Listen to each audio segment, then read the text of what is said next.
अगर हमारे बच्चे नहीं रहते ना तो आज हम इतना झेलते नहीं जितना हम झेल रहे हैं। सिर्फ अपने बच्चों के लिए झेल रहे हैं, हम बाकी किसी के लिए नहीं झेल रहे हैं। हमारा पति भी हमारा कोई बात नहीं सुनता है, एक भी बात नहीं सुनता है। इतना तबीयत खराब रहता है ना, कभी दवाई इलाज भी नहीं करवाते हैं। कल इतना कहने के बाद रो रही थी तो बच्चे को इलाज करवाने लेके गए थे। जब से अपने घर पे आए तब से पता नहीं, हम लोगों को कभी पूछते ही नहीं है। तो लाडू आ गई थी इसीलिए वीडियो को काटना पड़ा। तो दोस्तों, हम ये कह रहे थे कि इस घर में जब कोई हमको रहने नहीं दे रहा है तो हम इस घर में रह के क्या करेंगे। आप लोग कमेंट करके बताइए। सब लोग उल्टा सीधा टॉर्चर कर रहे हैं, सब लोग उल्टा सीधा इधर उधर से फ़ोन करके इधर उधर से सब लोग बोल रहे हैं। तो हम क्या करेंगे। सब गलती मेरे पति की है। अगर आज मेरे पति अगर इतने साल के उम्र में अगर कुछ कर लिए होते ना, तो चाहे लव मैरिज हो चाहे ऑरेंज मैरिज हो, कोई किसी के ऊपर उंगली नहीं उठाता। हम औरत हैं, कितना कमाएंगे, दो दो बच्चा लेकर के कितना कमाएंगे हम। जो भी कमाते हैं वो दवा दर्पण में ही चला जाता है। तो दोस्तों ये बताइए, हमारे एक ही चैनल से पैसा आता है, हम क्या करें। हम ऐसा क्या करें कि हम कहीं से कुछ हम भी कुछ कर पाए। नहीं कर पाते। अगर मेरा पति अच्छा रहता ना, अगर मेरा पति अच्छा रहता ना तो हम भी कहीं अलग एक ही रूम बनवा लेते। लेकिन मेरे पति को अलग नहीं चाहिए, मेरे पति को घर चाहिए, बस यहीं पे रहे, ना रूम मिले ना कि कोई कोई बोलता रहे, लेकिन हाँ बस अपने घर पे रहे। घर पे रहने के लिए कौन नहीं चाहता है, सब लोग चाहते हैं कि हम भी अपने घर पे रहें। क्या हम नहीं चाहते अपने घर पे रहें। जब कोई नहीं रहने देगा तो कितना दिन टॉर्चर सहेंगे। जो जिससे दो पैसा साला कमा रहे हैं उसी पे हम वीडियो नहीं डाल पा रहे हैं। लड़ाई झगड़ा के चक्कर में हम एक भी वीडियो नहीं डाल पा रहे हैं। जिससे मेरा दो पैसा आने वाला, मैं उस पे भी नहीं फोकस कर पा रही हूँ। टेंशन की वजह से बच्चों को पिलाने के लिए दूध नहीं हो रहा है। क्या हुआ है, आओ लाडू इधर। काय रो रही हो तुम। तो चलो ठीक है, कोई बात नहीं है। तो दोस्तों ये मेरी बेटी है लाडू, जो कि बहुत ज़्यादा तंग करती है हमको। बाबू भी तंग करता है, ये दोनों तंग करते हैं। मुझे कुछ समझ में नहीं आ रहा कि मैं आप लोगों से क्या बताऊं, क्योंकि मेरा सर बहुत फट रहा है। किससे कहने जाऊं अपनी तकलीफ, किससे बताऊं।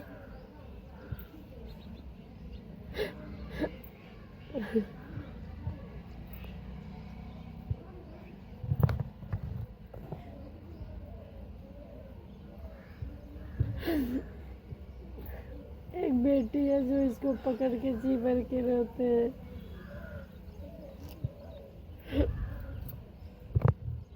कल के आने वाले समय में ये लोग बड़े, ये सब बड़े हो जाएंगे। हम कहाँ से इतना पैसा लाएंगे पढ़ाने के लिए, कपड़ा के लिए कहाँ से लाएंगे। वो तो जो सब्सक्राइबर है मिलने आती है, एक दो सेट कपड़ा लेके आती है। हम अपने बच्चों के लिए कपड़ा तक नहीं खरीद पाते, हम कुछ नहीं कर पाते हैं। अपने लिए तो कुछ कर ही नहीं पाते हैं, बच्चों के लिए कहाँ से करेंगे। बस पेट भर जाए वही बहुत है।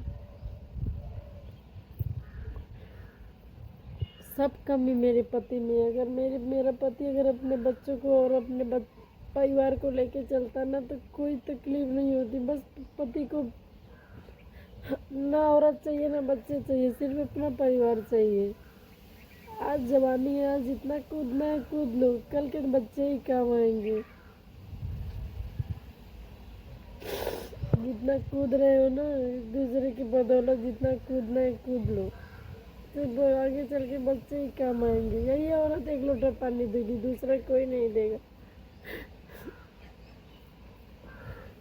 हमेशा हमेशा मारते रहते हैं बेवजह। हमको लोग अगर बोलते हैं तो सिर्फ हमको मारने दौड़ते हैं, हम ही को बोलने आते हैं। उन लोगों को नहीं समझा पाते हैं, किसी को कुछ समझा दे, सिर्फ हमको मारते हैं।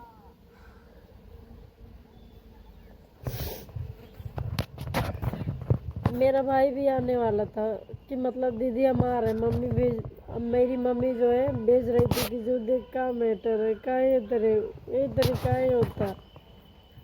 हमारे भाई को भी लोग उल्टा सीधा बोलने लगे, उसको भी फोन करके हमारे पति धमकाने लगे।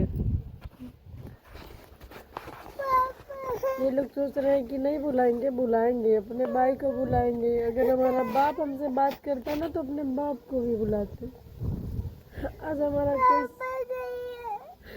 हमारा कोई साथ देने वाला नहीं है ना, तो इसीलिए लोग हमको इतना सता रहे हैं।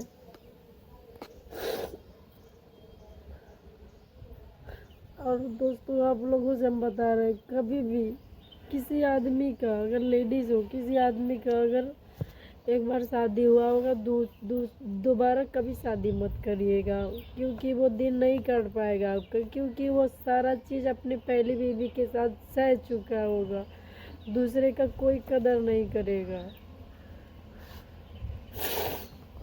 यही सब बात है, यही सब मैटर है हमारी ज़िंदगी में। हम बहुत परेशान रहते हैं, हम रोने के सिवा हमको कुछ बोलना नहीं आता है कि मैं बोलूँ तो बोलूँ क्या आप लोगों से।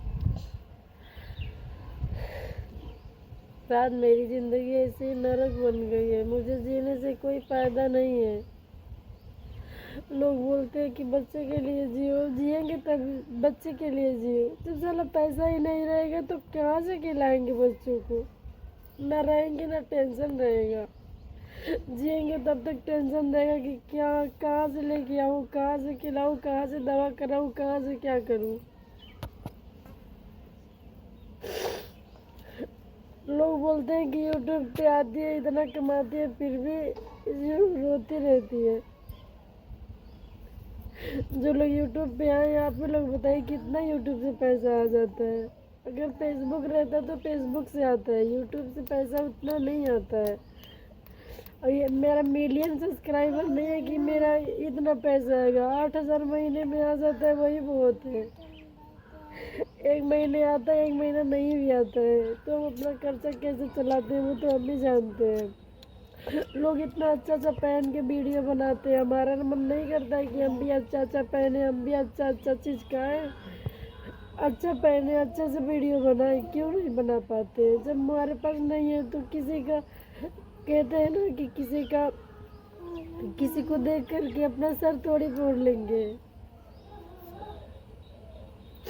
अगर मेरा पति चाहता तो मुझे ये सब दिन नहीं देखना पड़ता। मेरा पति नहीं सही है, वही सब करवाता है ये सब।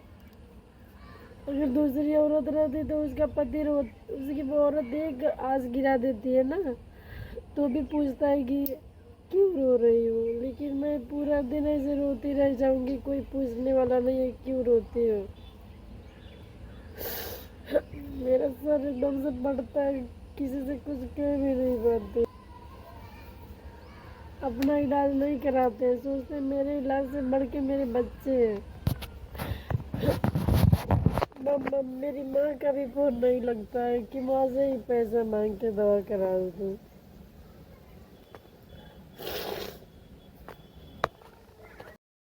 ये अनु का तब का वीडियो है जब वो अपने ससुराल में थी, और आप इस वीडियो में देख सकते हैं कि अनु किस तरह अपनी लाइफ में स्ट्रगल करते हुए दिखाई दे रही है आपको।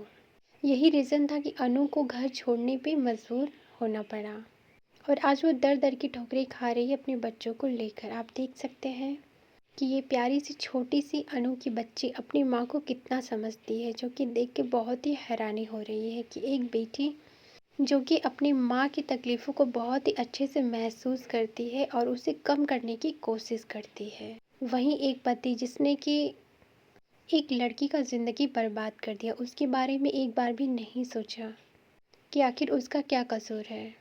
जीवन भर का साथ निभाने वाला रिश्ता, पति पत्नी का 7 जन्मों का रिश्ता, इतना खोखला निकलेगा क्या?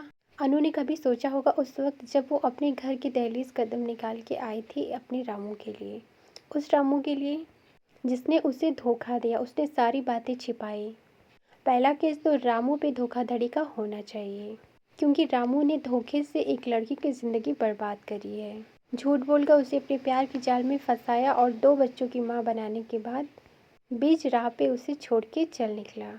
उसके बाद दूसरा केस होना चाहिए अनु की जेठानी पर, भाई अनु की जेठानी किस हक से रामू को और अनु को अपने पास रखती है, जबकि उसका कहना है कि उसके प्रॉपर्टी में अनु का और रामू का कोई हिस्सा नहीं है, क्योंकि उसने अपने पैसे से ज़मीन ली है और उसने मकान बनवाया है। अगर उसका हिस्सा बनता है तो उसके सास ससुर के प्रॉपर्टी में, तो भाई किस हक से वो रखती है।